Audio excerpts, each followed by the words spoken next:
आज कलयुग में लोग, बड़े बड़े लोग अपने पापों को छिपा रहे हैं और अपना आगे आकर के अपने को बहुत बड़ा महत्व अपने आप को ही दे रहे हैं और बड़ा महत्वपूर्ण इंसान मान करके समाज में सम्मान पाने की कुचेष्टा कर रहे हैं। समझ लेना इस बात को। कभी भी अपने पापों को छिपाना नहीं चाहिए। पाप करने के बाद पश्चाताप करना चाहिए और यह भी कहना चाहिए कि मुझसे भूल हो गई है, मैं पश्चाताप कर रहा हूं और ये संकल्प ले रहा हूं कि आगे अब मैं पाप नहीं करूंगा। ये भाव होना चाहिए। होना चाहिए कि नहीं होना चाहिए? बोलो। अपनी गलती को स्वीकार करना चाहिए, अपनी भूल को स्वीकार करना चाहिए। मैं प्रमाण दे रहा हूं आपको, सुनते जाओ जरा।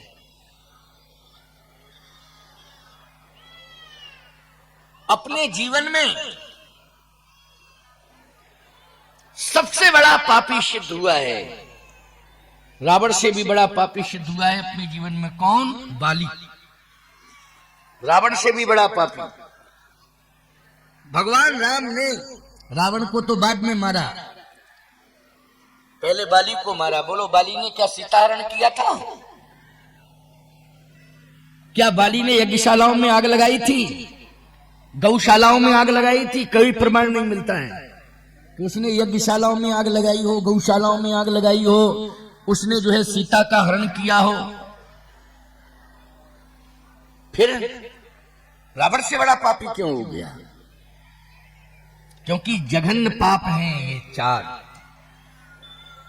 इनसे बचना चाहिए। ये जघन्य पाप हैं चार, इनसे बचना चाहिए। कौन कौन? इसलिए कहता हूं कि सत्संग के अभाव में, संस्कारों के अभाव में ये चार पाप होते हैं। अगर सत्संग मिलता रहे, संस्कार सुंदर मिलते रहे, तो ये चार जो जघन्य पाप हैं, पाप तो बहुत है, लेकिन जो बड़े पाप जघन्य हैं वो चार पाप नहीं होंगे। कौन से हैं वो चार पाप? जरा सुनना। सबसे पहला जघन्य पाप यह है कि हम छोटी सी कन्या पर कुदृष्टि डालें। छोटी सी कन्या, कन्या पूजन होता है हमारे यहाँ, गौ पूजन, गंगा पूजन, कन्या पूजन। बोलो, ये पूजन है कि नहीं? गुरु पूजन, इनकी पूजा की जाती है, इनका पूजन किया जाता है, बड़ा महत्व है। नवरात्रि में तो कन्या पूजन का बहुत महत्व है। साक्षात शक्ति है वो। इस कलयुग में छोटी सी कन्या साक्षात शक्ति है और कलयुग में गौ माता साक्षात भक्ति है, गंगा साक्षात भक्ति है, गौ साक्षात भक्ति है, कन्या साक्षात शक्ति है। समझ रहे हो क्यों? और कलयुग में गुरु साक्षात परब्रह्म, तस्मै श्री गुरुवे नमः। साक्षात परब्रह्म, तस्मै श्री गुरुवे नमः। स्पष्ट कहा है कि नहीं कहा है? इनका बड़ा महत्व है। और दृष्टि दोष, कन्या के ऊपर दृष्टि दोष, ये सबसे बड़ा जघन्य पाप है। और पुत्र वधू पर दृष्टि दोष, ये सबसे बड़ा पाप है। अनुज वधू पुत्र वधू के समान ही होती है, दृष्टि दोष सबसे बड़ा पाप है। बहन, दृष्टि दोष सबसे बड़ा पाप है। ये पाप बाली के द्वारा हो गए थे और इस बात को भगवान राम ने कहा कि इतने प्रकार के पाप तेरे जीवन में आए, मैं रावण को बाद में मारूंगा, पहले तुझे मारूंगा। बाली ने कहा कि प्रभु, ये मानव संस्कृति में पाप लगते हैं, मानव संस्कृति में पाप है, पशु संस्कृति में कोई पाप नहीं। पशु क्या जाने कौन माँ है, कौन बेटी है, कौन बहन है, तो भाई पशु क्या जाने, बात सही है कि नहीं। बाली जो है अपनी बात रख रहा है, बोले ये सब पाप आज तो मानव जीवन के पाप हैं, पशुओं के जीवन में ये लागू नहीं होते हैं। मैं तो पशु हूं। लक्ष्मण जी बोले भैया बात उसने मौके की कही थी, आपने कहा और उसने तुरंत जवाब दे दिया। अब आपके पास क्या कोई उत्तर है? भगवान ने कहा उत्तर है। देखो एक बात बताएं, दुनिया को तुम निरुत्तर कर सकते हो लेकिन भगवान को नहीं कर सकते हो निरुत्तर।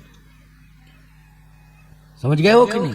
भगवान को निरुत्तर नहीं कर सकते हो। कहां से करोगे? तुम में कितनी ताकत है, कितनी क्षमता है। अभिमान माना जाएगा और अभिमान होगा तो याद रखना निश्चित रूप से तुम्हारा अस्तित्व खत्म हो जाएगा। अभिमान जहां होता है वहां भगवान रहने नहीं देते। अभिमान सबसे पहले तो अभिमानी को मारते हैं भगवान, कोई भी हो। भगवान ने कहा उत्तर है। क्या? ऐसा है कि जैसे कोई व्यक्ति लाभ लेना चाहे, समझ रहे हो कि नहीं? लाभ लेने के लिए वो व्यक्ति अपनी वास्तविकता को बतावे और सम्मान पाने के लिए वास्तविकता को छिपावे। बोलो भाई आज यही तो हो रहा है। आज राजनीति में यही हो रहा है। वोटों की राजनीति में लाभ लेने के लिए व्यक्ति अपनी वास्तविकता बताता है और सम्मान पाने के लिए छिपाता है। जब सम्मान की बात आएगी तो वो छिपा लेगा उसको, और लाभ की बात आएगी तो अपना वास्तविकता बता देगा। हम तो ये है, ये है, ये है, ये है। क्यों भाई? मुझे वोट नहीं लेना है, न कोई चुनाव लड़ना है, न यह बात कहने में मुझे किसी नेता का भय है। साफ बात कहने में कभी चूकना नहीं चाहिए। और तुम लोग नहीं कह सकते हो, मैं कह सकता हूं। मैं कह सकता हूं, मुझे अधिकार है कहने का।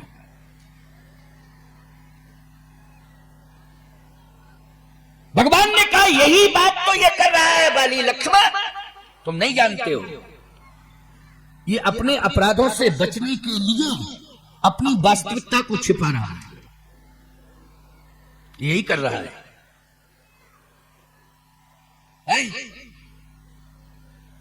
वास्तविकता को छिपा रहा है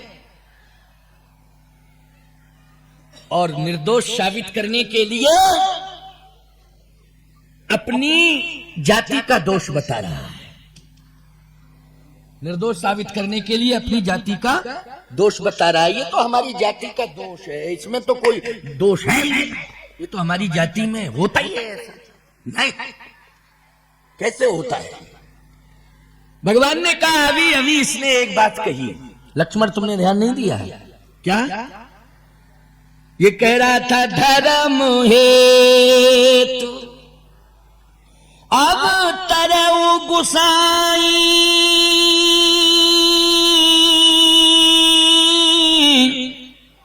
मारे मोहि व्याध की नाई। आपका अवतार धर्म की रक्षा के लिए हुआ है, आपने मुझे मार करके अधर्म किया है। तो पशु धर्म अधर्म कहां जानता है? जब धर्म नहीं जानता है पशु, तभी तो अधर्म करता है।